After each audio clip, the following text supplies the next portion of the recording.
Have you ever been at a fork in the road, completely torn between what you desperately want and what everyone else seems to expect from you? You know that feeling, right? Well, today we are diving deep into the one fear that holds so many of us back from just living our own lives. Let's get right into it. What will people say?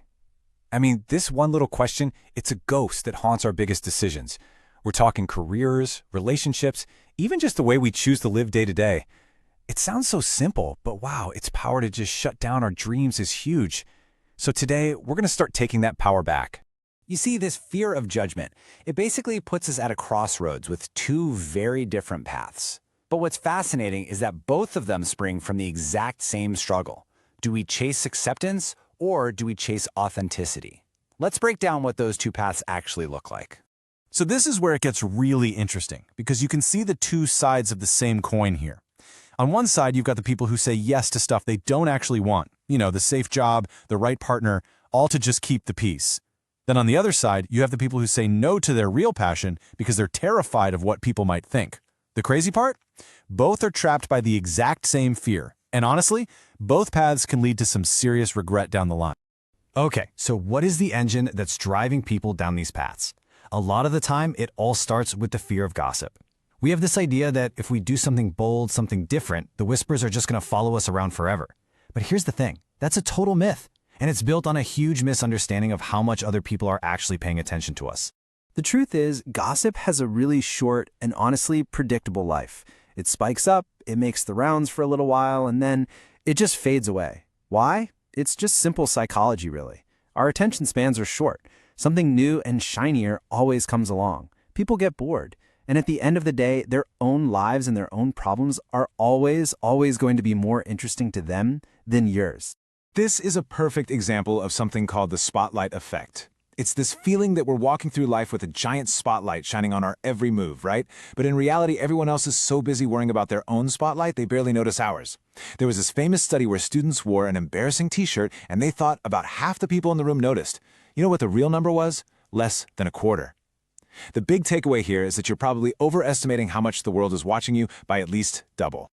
And hey, let's put this to the test right now. Think about it in your own life. Do you really, truly, actively judge that cousin who had that unconventional wedding 5 years ago? Or what about that neighbor who quit a high-paying job to become an artist? Chances are, you barely even remember the details anymore. See? The judgment just dissolves into a vague memory, and then that memory fades into, well, nothing.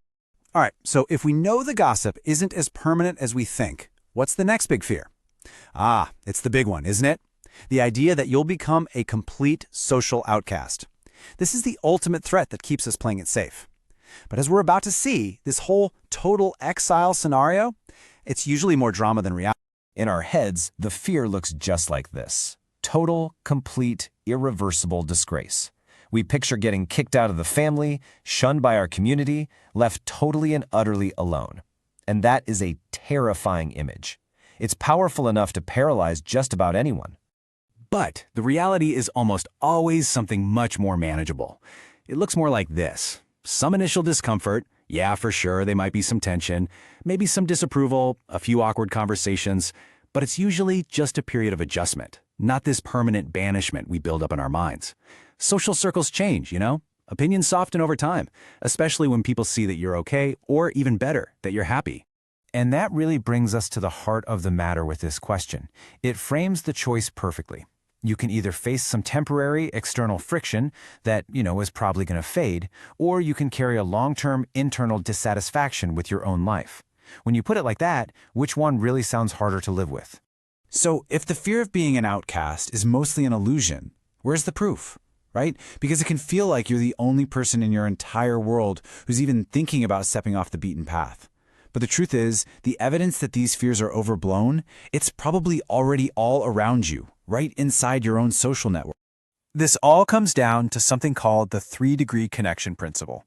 Basically, the idea is that you are connected to a shocking number of people through just 3 degrees of separation. So, even if you don't know someone who took a big risk, a friend of your friend almost certainly does.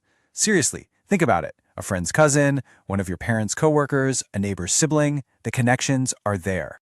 And once you start looking through that 3-degree lens, you'll start seeing these stories everywhere. someone who switched careers in their 40s, someone who married for love outside their culture, someone who chose not to get married at all. It's almost statistically impossible that your network doesn't have someone who did one of these things and, you know what, they landed on their feet. These people are living, breathing proof that breaking the mold doesn't automatically mean you're doomed. You are not the first. Okay, so we've pulled apart the fear of gossip. We've busted the myth of becoming a social outcast. So now what? How do you actually make the choice? Let's walk through a super clear, actionable framework to help you cut through the noise and find some clarity. So first up, step 1, blend your emotions with your logic. Don't let one completely take over the other. Step 2, actually write down and compare the absolute worst case scenario with the most likely one. You'll probably find that the worst case isn't nearly as bad as you've imagined. And finally, step 3, you've got to ask the most important question of all. Can I live with myself if I don't at least try this? And notice, this isn't about success or failure. This is about self-respect. And while you're thinking about that, try to zoom out. This is such powerful advice. What feels like this massive, overwhelming decision today will probably just be a small footnote in 10 years. Is the judgment of a few people really going to matter then, or will you just be wishing you'd been a little braver? Gaining that perspective can bring a ton of peace. At the end of the day, it all comes down to this. Whether you decide to take that big leap or you decide to stay put, make sure that you own that choice. The goal here isn't to be reckless, and it's not to be a people pleaser either. It's about making a decision that comes from a place of clarity, not from a place of fear. And that really leaves us with this final thought to chew on. The gossip will fade, people will move on. But you have to live with the choices you make every single day of your life.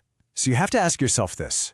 When all that noise is gone, and it's just you, alone with your thoughts, will you be able to respect the person who made this decision? Because that, truly, is the only opinion that matters.